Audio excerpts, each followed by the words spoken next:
Right now, we've got our guy, Dominique Yates, on the Fan Guest Hotline, powered by Gruber Law. You can find him on social media at Real D Yates. You can also find him as a multimedia reporter for Journal Sentinel, covering the Green Bay Packers. Dominique, it is great to be chatting with you. How are you doing, my friend? I'm doing great. First off, can you hear me okay? We got you, man. We got you loud and clear. Great, yeah, because I forgot my headphones at Lambeau, so it's the day we're having. I had to borrow my coworker's headphones. I have a mic on it, so I don't know if we're going to talk Packers or ask if you want some fries with that, so we'll see what happens. And anything could happen here on the Pack a Day radio show, so you never quite know. But it seems like you were ultimately prepared. All right, we've got a lot to get into, Dominique. I want to start just in general. I like asking anyone who's been out at camp for just kind of their general takeaways. I'll let you go in any direction that you want to with this. Things that you've seen positive, negative, you're excited about, whatever it might be. What have been some of your key observations at training camp so far? I think overall you can say it's been a solid camp. There hasn't been anything that I've watched out there over the past 2 weeks and said, oh, this is a red flag, this is a concern, this could be a problem to watch. Obviously, the recurring theme is going to be, let's see what happens when they get on the field against an opponent, a live action game.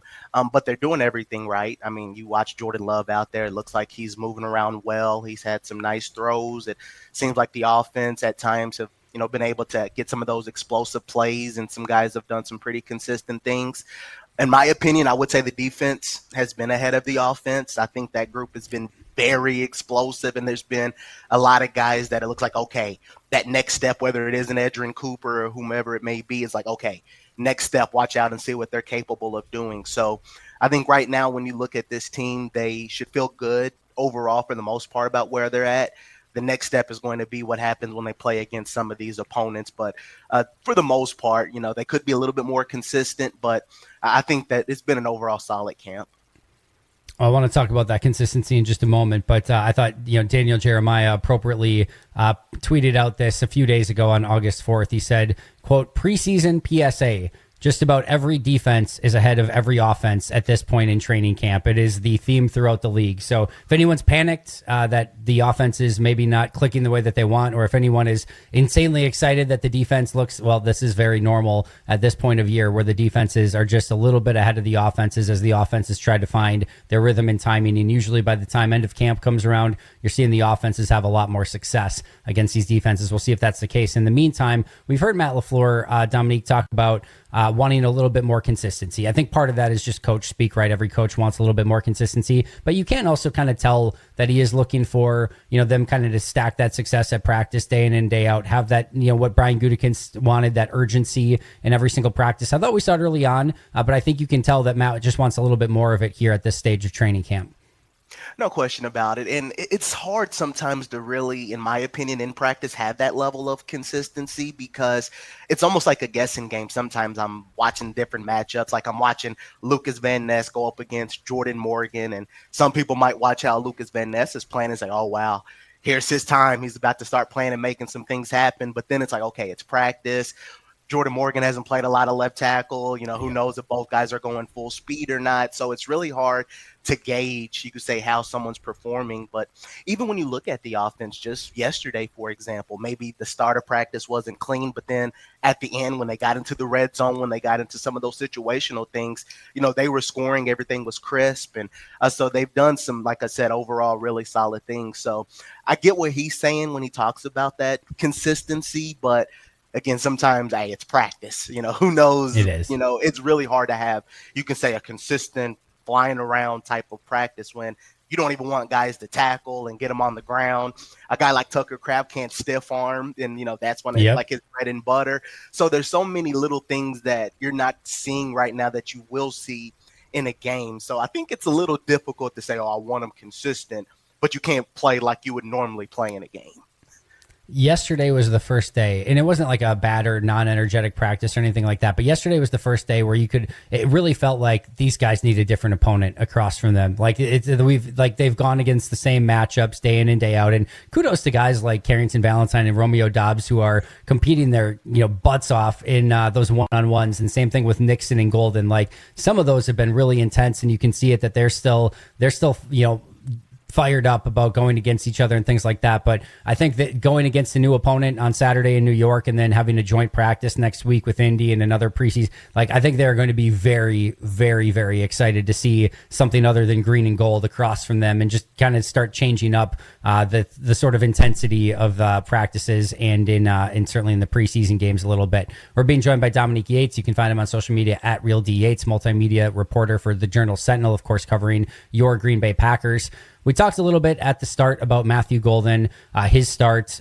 Jordan Love said he's been the most impressive newcomer so far to this team. What have you seen from Matthew Golden? What do you think he can bring to this offense? You know, when you're watching a rookie wide receiver, you don't want to stick your foot in your mouth when you're watching him out there. But every step along the way, from every offseason workout through camp, I'm just like, okay. Watch him in rookie mini camp. I'm like, okay, this guy is solid. But then, like you said, especially now getting into camp with the pads, watching those one-on-ones with Keyshawn Nixon, watching the routes that he's running, some of the big plays that he's made, us say, okay, this guy, they're going to find a way to make sure he is impactful in this offense one way or another, because I'm really impressed with just his overall mechanics. Like, you can tell he's worked with almost a pro style system when he was at Texas. That first step when he gets off the line to run his route, it is just so good. He's just very, very smart, polished guy, and he's impressive so far. And the speed is obviously there, but he doesn't drop the ball. I think maybe one drop in camp overall. That's what I've counted. Yep. And even then, you could kind of argue with that throw is like Jordan Love had some pressure. The ball was a little bit high and, kind of went off the fingertips. So if the ball is near him, he's pretty much catching it. And he talked about that in the locker room. He said, if the ball's anywhere near me, my mindset is to go and get the ball. And so far he's done that. And once again, I'm looking forward to seeing him in some live action and see how he looks against an opposing defense. But he's passed the eye test so far. So you can say you're feeling good about your first round wide receiver up to this point. I don't really want to be tested on this, Dominique, but I think if I had to do like a blindfold test and you threw a ball to all the wide receivers, I think I could tell which one was the one that was popping off Matthew Golden's hands, different than everyone else. It's like when you talk about like a baseball, like when you can hear the pitch against the glove, or when you hear it off the bat the right way, where the best of the best, it just sounds a little different. Matthew Golden, just when that ball hits his hands, like you can just hear, like he is attacking that ball. And there is just like a sweet sound where he just plucks it out of the air. And there's like a legitimate like pop where it hits his hands. He plucks it and then just turns and goes. Like I don't want to be tested on this, Dominique, but I feel like if I was blindfolded and had to tell which one was Matthew Golden catching the ball, I think I could tell it just based on, again, that pop of the gloves and how he goes and attacks that football. He's just, like I said, he's so polished, man. He's so fun to just get out there and see him in action. And the one thing that stood out, you can already tell he has the respect of his peers. You could say the fellow wide receivers. If he makes a play, you see Romeo Doubs running down the sideline cheering for him. Jaden Reed has been complimentary. Dontavian Wicks. Even during the one-on-ones, Keyshawn Nixon won the battle. You saw Golden on the ground. He helps him up, and, he even posted it on his Instagram story. So, he's doing everything right. He seems like, and even the coaches have complimented how he just comes to work every day, just ready to go and competes. And he is one of those guys that you can say every single day, I feel like he's been consistent. I haven't seen any drop off. I haven't seen a rough practice, or he kind of takes a step back. And so I am even curious. I'd love to be, you could say, in those film rooms and in the meeting rooms just to see, okay, is he really getting a feel for this offense? How vanilla is it in practice? Is he ready for, you could say, that full playbook, and see if they can really find ways to work with him? So that's one thing I really want to see.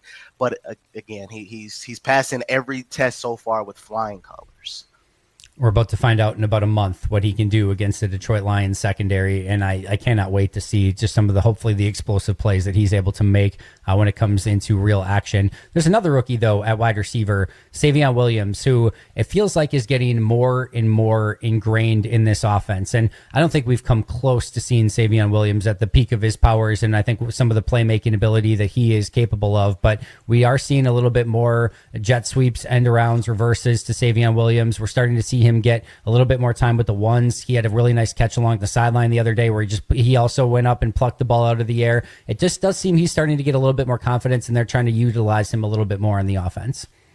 It's fascinating because I asked him about that in the locker room the other day. I basically asked, I said, when you got that playbook, did it look like a foreign language book or something that you never even could recognize? And he said, yeah, pretty much. And he said the game is slowly trying to slow down, for him a little bit. And I think a big reason he played in an air raid offense at TCU. So he hasn't been as familiar with some of the motions and the jet sweeps, like some of the things in that spread offense that they're running here.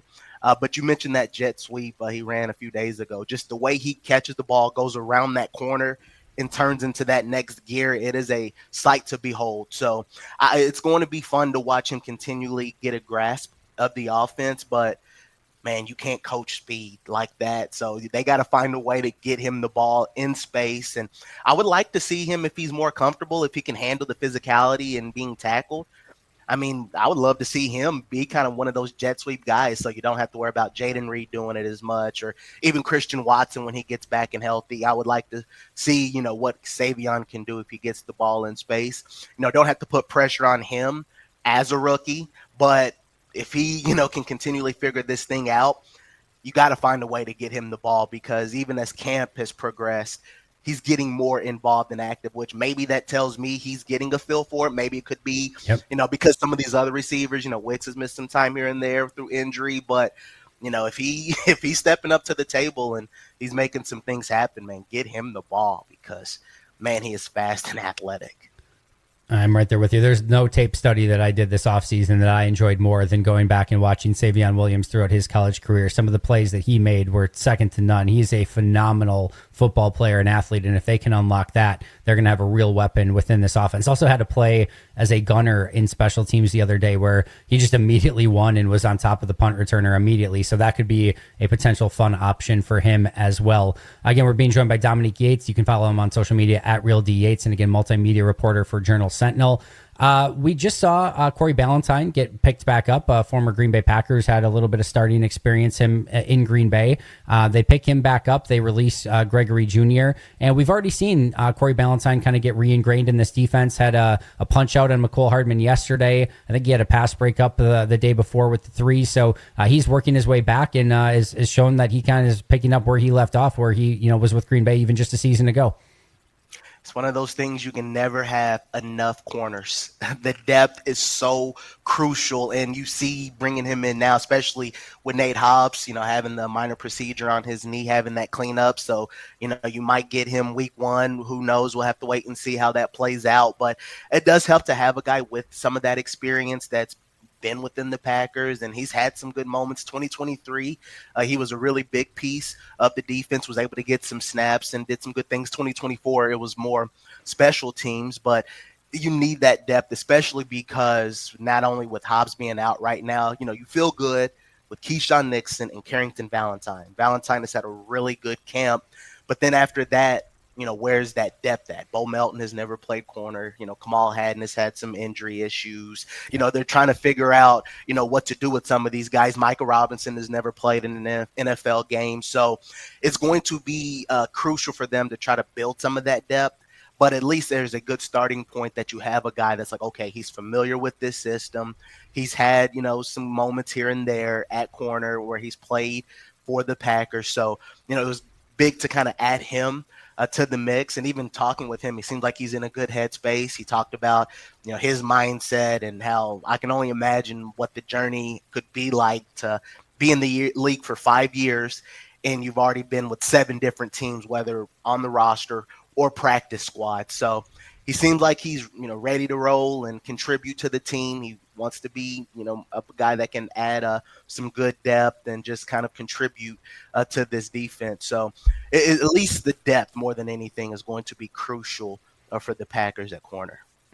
And we hear Matt LaFleur and Brian Gutekunst talk about competition all the time. Corey Ballantyne brings great competition to that room. He'll have a chance to make the 53, but like you said, Kamal Hadden, Micah Robinson, Kalen King, those guys, Bo Melton, still have every opportunity to make it. And the more competition that you can have at that position, certainly the better. All right, before we get you out of here, Dominique, Packers Jets coming up on Saturday. What are you going to be looking for? Should they play their starters? Any key matchup? Anything, or not maybe matchups, but any key like roster battles that you want to be extra keeping an eye on? First off, I don't think you should play the starters. Okay. I think it's a fun debate And I don't think there's a right or wrong answer to it. But my I question totally agree is, with that. I guess my question has kind of been when you like, I look at last year. Jordan Love came in the opening preseason game. He threw 2 passes. One was a bomb to Dontavian Wicks. You know, he didn't play the rest of preseason. Does a series on offense or defense for your starters and against the Jets, is that going to get you ready for the Lions? I don't know. I mean, it's good. It's good to get some rust off, but I think for some of these guys that have played a lot of ball at this time, I don't think they really need it. But with that said, I don't think it would hurt for a few of these guys like Javon Bullard to get some more reps. I think that it wouldn't hurt for like Seavon Williams, obviously, to get some reps. But as far as other starters, I think a few of those offensive linemen, I don't think it would hurt for them to get some few snaps. Obviously, Yep. Jordan Morgan's going to get some time at tackle. I don't think it hurts to see Rasheed Walker and Aaron Banks continually build that connection on the left side. Obviously, Elton Jenkins, he doesn't need to play. He's one of those guys, he can roll out of bed and play pretty much wherever you want him on the offensive line, and he's a vet. And Zach Tom is a really, really good right tackle as well. So, you know, there's a few guys here and there that I would, you know, I think it wouldn't hurt for them to get some snaps in preseason. But as far as the bulk of the starters, I don't think there's no reason for them to play, especially because of those joint practices. I think having those joint practices where you can have some of the good on good against an opposing team, I think that's just as good as a preseason game against some backups or 2 or 3 snaps in a game. So that's something that I would like to see. But as far as matchups, you know, I'd like to see a lot of these young guys. You know, I know, you know, Warren Brinson might have had some injuries, but I'd like to see maybe if he's thrown into the mix, Barron Sorrell, Nazir Stackhouse, Brenton Cox if he gets out there. So there's a lot of those defensive guys that I really want to see what it looks like when they're out there playing, especially on the defensive line, just to see, you know, can they get some pressure? You know, how do they do some of these one-on-one matchups against offensive linemen? So I'd like to see that. And even some of the backups at running back, like Israel Abanikanda. I hope I said that name right. But I've liked watching him in camp. He runs physical. He has a little speed to him. And so, especially with Emmanuel Wilson, Marshawn Lloyd, and those guys not playing, hey, you know, what can he do out there? Can he contribute, you know, because a lot of these guys are, you know, fighting for spots and see what they're capable of doing. So there's some intriguing matchups. And honestly, the last one that I'm curious about at receiver, like, where does McCole Hardman? Where does Malik Keith? Where do some of those guys fit in here? So it's going to be a fun finish, if you will, when they're putting that roster together. So there's going to be some competition with some of those spots. So there's a few things that I'm going to be looking to see the next few weeks before the Lions come to town. I'll probably say the same thing every year, but it feels like this is one of the more, or the most I've been anticipating a preseason game, and it probably is the same every year. But I'm really looking forward to see some of these young guys getting the opportunity. Guys like an Anthony Belton, who, you know, it's really tough to see at practice what he's doing out there, getting a better feel for that. I think this is going to be a really fun group of young players to watch in this preseason game, and they have to hold up to my prediction from earlier in the year that I said the Packers would go undefeated in preseason. So we need that first win against the Jets in order for that to come to fruition as well.